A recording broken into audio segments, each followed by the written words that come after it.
Un salon de coiffure de quartier, on passe tous les jours devant, on y va pour une coupe, mais combien ça gagne vraiment? Allez, c'est parti, on va décortiquer ensemble les vrais chiffres, ce qu'il y a derrière la vitrine. J'aime beaucoup cette comparaison, elle est tellement juste, hein. Ça met tout de suite les choses en perspective. Un salon de coiffure, c'est pas juste un passe-temps avec une paire de ciseaux. Non, c'est un vrai business.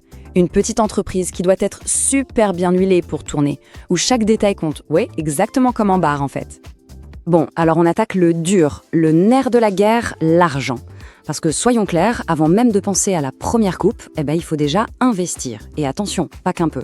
L'investissement de départ, c'est du sérieux. En gros, cet investissement, il tient sur 3 gros piliers. D'abord, évidemment, trouver le bon local et le sécuriser. Ensuite, le deuxième pilier, c'est l'aménagement. Faut que ce soit beau, accueillant, mais aussi super pratique. Et enfin, le troisième, c'est tout le matériel pro. Allez, on regarde ce que ça représente en chiffres. Ok, premier gros chèque à signer, le local. Et là, ça pique un peu. Pour avoir un bon emplacement, là où il y a du passage, en France, aujourd'hui, on parle d'un droit au bail plus la caution qui peuvent monter, attention, entre 20 000 et 40 000 euros. Ouais, c'est une somme. Mais bon, c'est le prix de la visibilité, il n'y a pas de secret. Une fois qu'on a les clés, le local est souvent en vide. Il faut tout faire. Transformer cet espace en un endroit où les gens se sentent bien.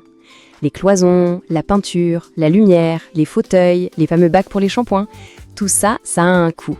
Pour créer cette ambiance qui fera revenir la clientèle, il faut prévoir un budget qui va de 30 000 à 60 000 euros. Ce n'est pas juste une dépense, c'est un investissement. Et bien sûr, on ne va pas couper les cheveux avec les doigts. Le troisième pilier, c'est l'équipement, le matos professionnel. Les postes de coiffage, les sèche-cheveux, les bons ciseaux qui coupent vraiment, plus tout le stock de départ, shampoing, couleurs, soins. Là, il faut encore rajouter sur la facture entre 10 000 et 15 000 euros. Alors, si on fait l'addition tout ça, pour ouvrir son salon, un truc propre, qui fonctionne et qui donne envie, la mise de départ se situe entre 60 000 et 115 000 euros. Voilà. Là, on comprend tout de suite que ce n'est pas un hobby, c'est un vrai projet d'entreprise. Bon, ça y est, le salon est magnifique, il est ouvert. On pourrait croire que le plus dur est fait, mais en fait non. L'argent, il ne fait que commencer à sortir. Maintenant, il y a les charges mensuelles. Celles qui tombent tous les mois, quoi qu'il arrive, et qui permettent juste de garder les lumières allumées.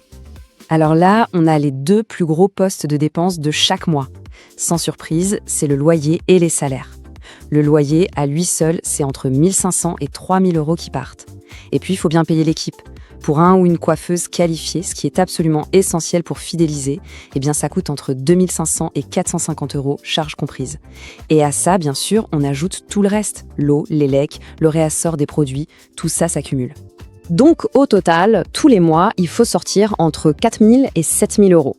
C'est le minimum vital, juste pour payer les factures et rester ouvert. Ça met une sacrée pression, hein. Dès le premier du mois, le compteur tourne.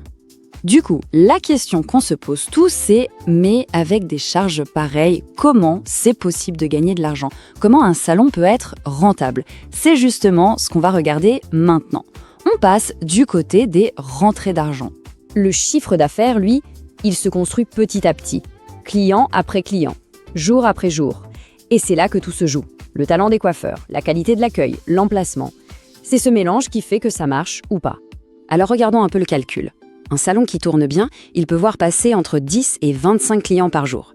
Si on prend un panier moyen, disons entre 25 et 40 euros, on multiplie ça par environ 25 jours d'ouverture, et bim, on arrive à un chiffre d'affaires mensuel qui peut aller de 15 000 à 30 000 euros. Ah, là tout de suite on respire un peu mieux, non? Ok, donc on a nos dépenses d'un côté et nos revenus de l'autre. C'est maintenant le moment de vérité. On va mettre les deux face à face et voir ce qu'il reste à la fin du mois, le fameux bénéfice. D'un côté du ring, on a les revenus, qui peuvent grimper jusqu'à 30 000 euros. Et de l'autre côté, les charges, qui pèsent jusqu'à 7 000 euros par mois. Le calcul est vite fait, on voit bien que le potentiel est là. La question à 1 million, c'est, une fois qu'on a tout payé, le loyer, les salaires, les produits, qu'est-ce qui reste vraiment dans la poche à la fin? Eh bien, pour un salon qui est bien géré, le bénéfice net à la fin du mois, il peut aller de 2 000 à 6 000 euros. Et ça, c'est la récompense pour le risque pris au départ et pour tout le travail fourni au quotidien. Mais attention, et ça c'est super important, ce chiffre il n'arrive pas par magie, c'est pas automatique, c'est vraiment le résultat d'une recette parfaite. Le bon emplacement, une gestion impeccable, une équipe qui déchire et par-dessus tout, le plus important, la fidélité de la clientèle. Faire en sorte que les gens reviennent, c'est ça la vraie, l'unique clé du succès. Finalement, un salon de coiffure, c'est pas le business facile qu'on imagine parfois. C'est une entreprise solide, concrète et surtout profondément humaine. Chaque client qui entre, c'est du chiffre d'affaires qui se crée, en direct. Et pour finir, je trouve que cette phrase résume tout parfaitement. La vraie question, au fond, c'est pas juste combien ça gagne, c'est plutôt qu'est-ce que ça apporte à ceux qui le gèrent bien. Et là, on ne parle plus seulement d'argent, on parle de passion, de savoir-faire et de la fierté de bâtir quelque chose de ses propres mains. Et ça n'a pas de prix.